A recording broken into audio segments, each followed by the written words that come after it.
नमस्कार दोस्तों।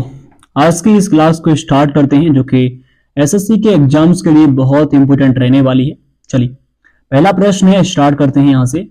सिंधु घाटी की सभ्यता निम्नलिखित में से किस सभ्यता के समकालीन नहीं थी? मिस्र की सभ्यता, मेसोपोटामिया की सभ्यता, चीन की सभ्यता और ग्रीक की सभ्यता।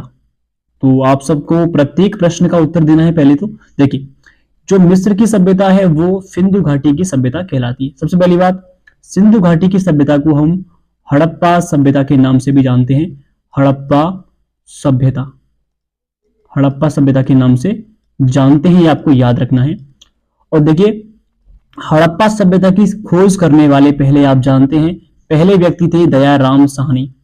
दयाराम साहनी ने सबसे पहले खोज की थी हड़प्पा सभ्यता की 1921 में। आपको याद रखना है इस बात को, 1921 में। और सिंधु घाटी की सभ्यता का नाम ही हड़प्पा सभ्यता है। और बात करें मेसोपोटामिया की सभ्यता और चीन की सभ्यता, ये तीन सभ्यता जो हैं इसकी समकालीन थी। बाकी की जो डी ऑप्शन हमारा है जो कि ग्रीक की सभ्यता, ये हमारा राइट आंसर नहीं सही है, जो कि इसके समकालीन नहीं थी। तो ये हमारा सही होगा, बाकी तीन राइट है हमारे और एक गलत है। चलिए आगे बढ़ते हैं, अगला प्रश्न नेक्स्ट। अगला प्रश्न है कि सिंधु घाटी की सभ्यता कहां तक विस्तृत यानी फैली थी? तो पंजाब, दिल्ली, जम्मू कश्मीर, राजस्थान, बिहार, बंगाल, उड़ीसा। पंजाब, राजस्थान, गुजरात, उड़ीसा, बंगाल। तो याद रखना इसका डी करेक्ट है, यानी कि जो सिंधु घाटी की सभ्यता है जिसे हम हड़प्पा सभ्यता भी कहते हैं, ये पंजाब में, यहाँ पे देखिए, यहाँ पे हमारा जो पंजाब स्टेट है यहाँ तक, पंजाब में, राजस्थान में, इस वाले क्षेत्र में राजस्थान में, और गुजरात वाला पोर्शन भी आता है यहाँ से, पंजाब, राजस्थान, गुजरात, और उत्तर प्रदेश भी इसी के अंतर्गत आता है, उत्तर प्रदेश अपना भी। और हरियाणा की बात करें, जो हमारा हरियाणा है ये इसी के मध्य आता है। और सिंधु, सिंधु जो आप जानते हैं, सिंधु जो नदी आती है हमारी यहाँ से निकलती है ऊपर से तिब्बत से, तो ये क्षेत्र जो है पोर्शन नदी का, ये भी इसी में आता है। और बलूचिस्तान, ये सब पूरा एरिया हमारा किस में आता है, ये वाला क्षेत्र हमारा, ये हमारा सिंधु घाटी की सभ्यता में आता है। नेक्स्ट क्वेश्चन आपके सामने, निम्नलिखित में से भारत की कौन सी नदी बंगाल की खाड़ी में जाकर मिलती है? देखिए, बात करें माही नदी, जो माही नदी है आप जानते हैं ये यहाँ पर कर्क रेखा निकली, और कर्क रेखा आप जानते हैं 2 बार काटने वाली नदी माही नदी है, ये तो आप जानते हैं। कर्क रेखा, जो हमारी कर्क रेखा होती है इसको 2 बार काटने वाली नदी कौन सी है? माही नदी, ये आप जानते होंगे।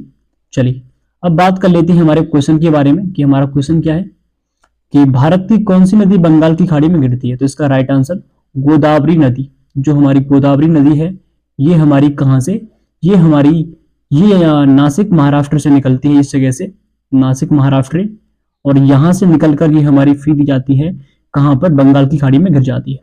और याद रखना ये गोदावरी नदी जो है, गोदावरी, ये हमारी प्रायद्वीप भारत की, ये हमारी प्रायद्वीप भारत की सबसे बड़ी नदी गोदावरी नदी, यानी कि दक्षिण भारत की भी कह सकते हैं कि सबसे बड़ी नदी कौन सी है? गोदावरी। ठीक है, और जिसकी ऊंचाई हमारी लंबाई 1465 किलोमीटर है, 1465 किलोमीटर इसकी लंबाई है। अगला प्रश्न नेक्स्ट, निम्नलिखित में से किस झील को श्रीनगर के आभूषण, श्रीनगर ज्वेल्स के नाम से भी जाना जाता है? ऑप्शन ए सोंगबे झील, बेमनाड झील, डल झील और लोकटक झील। तो इसका राइट आंसर क्या है, इसका आंसर आप देना हमें कमेंट सेक्शन में। चलिए आगे बढ़ते हैं, अगला प्रश्न नेक्स्ट, 5 वाला प्रश्न आता है कि सिंधु घाटी सभ्यता के लोगों का मुख्य व्यवसाय क्या था? व्यापार, पशुपालन, शिकार, कृषि। तो याद रखना पशुपालन सिंधु घाटी के लोगों का सबसे इंपोर्टेंट प्रश्न है, ये इंपोर्टेंट प्रश्न है, याद रखना इस बात को। ये हमारा कृषि इसका राइट आंसर रहने वाला है, सॉरी पशुपालन इसका राइट आंसर रहने वाला है। चलिए आगे बढ़ते हैं, अगला प्रश्न, निम्नलिखित विद्वानों में से हड़प्पा सभ्यता का सर्वप्रथम खोजकर्ता कौन था? Sir John Marshall, RD. Banerjee और कनिंघम, दयाराम साहनी। तो याद रखना दयाराम साहनी जी ने, हमारी दयाराम साहनी ने सबसे पहले हड़प्पा सभ्यता की खोज की थी, हड़प्पा सभ्यता की, ये आपको याद रखना है। और कब की थी हम बात कर चुके हैं, 1921 में खोज की थी, आपको याद रखना। और यही बात करें हम कि मोहन जोड़ों की खोज करने वाले पहले विद्वान कौन थे? जोड़ों की खोज करने वाले, इनका आंसर आपको देना है कमेंट सेक्शन में, और इसकी खोज हुई थी 1922 में। ओके, चलिए अगला प्रश्न नेक्स्ट आपके सामने। सिंधु सभ्यता का पत्तन नगर बंदरगाह कौन सा था? कालीबंगन, लोथल, रोपड़, मोहनजोदड़ो। तो जो बंदरगाह था पहला, वो आपको याद रखना है, इसका राइट आंसर लोथल। जो कहां पर? लोथल हमारा गुजरात में है, और ये बंदरगाह जो है हमारा सिंधु सभ्यता का सबसे प्राचीन बंदरगाह यानी कि पुराना बंदरगाह के नाम से जाना जाता है। अब बात करें कालीबंगा, ये कहां पर? ये स्थान जो है ये गुजरात में है, ये आपको याद रखना है। बात करें मोहनजोदड़ो, ये कहां पर है? ये हमारा पाकिस्तान के क्षेत्र में पड़ता है, पाकिस्तान के एरिया में। ओके, मोहनजोदड़ो। अब बढ़ते हैं अगले प्रश्न की ओर। नेक्स्ट, हड़प्पा कालीन समाज किन वर्गों में विभक्त था?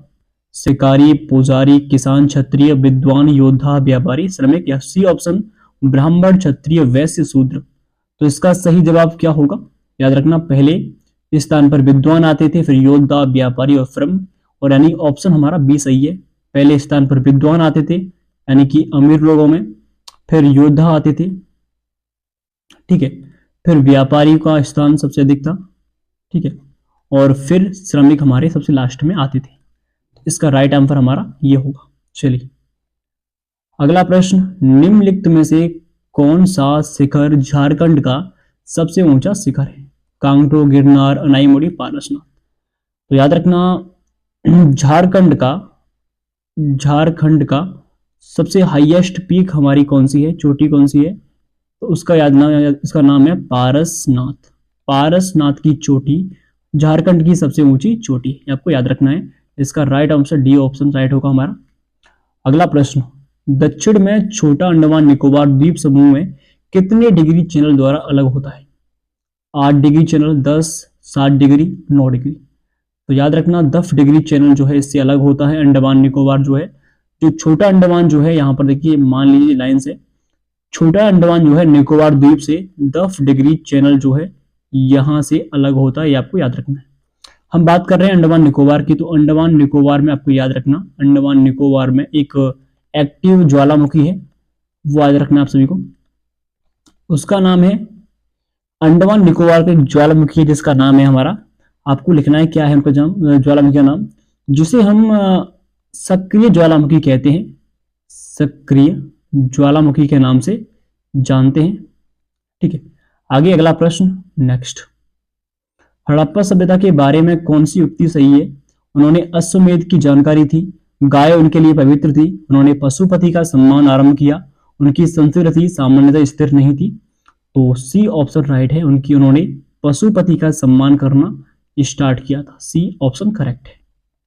अगला प्रश्न, फील्ड मार्शल के पद पर पदोन्नत होने वाले भारतीय सेना अधिकारी कौन थे? विक्रम बत्रा, करम सिंह, सैम मानेकशॉ, के एम करियप्पा। तो सैम मानेकशॉ जो थे, इन्होंने मार्शल के पद पर, किसके पद पर? मार्शल के पद पर रहने वाले पहले भारतीय सेना अधिकारी थे, भारतीय सेना अधिकारी। ओके, ठीक है। अगला प्रश्न नेक्स्ट, निम्नलिखित में से कौन भारत में integrated guided missile development programme यानी जिसे हम IGMDP कहते हैं, इसका वास्तुकार कौन था? जो हमारा IGMDP, इसे हम कहते हैं integrated guided missile development program. Harvind Khurana, Vikram Sarabhai, doctor APJ Abdul Kalam, Homi J Bhabha. तो इसका राइट आंसर हमारा सी होगा। डॉक्टर APJ अब्दुल कलाम जो हैं, जिन्होंने हमारी integrated guided missile development programme की सबसे पहले हमारी इसके वास्तुकार थे इनके। चलिए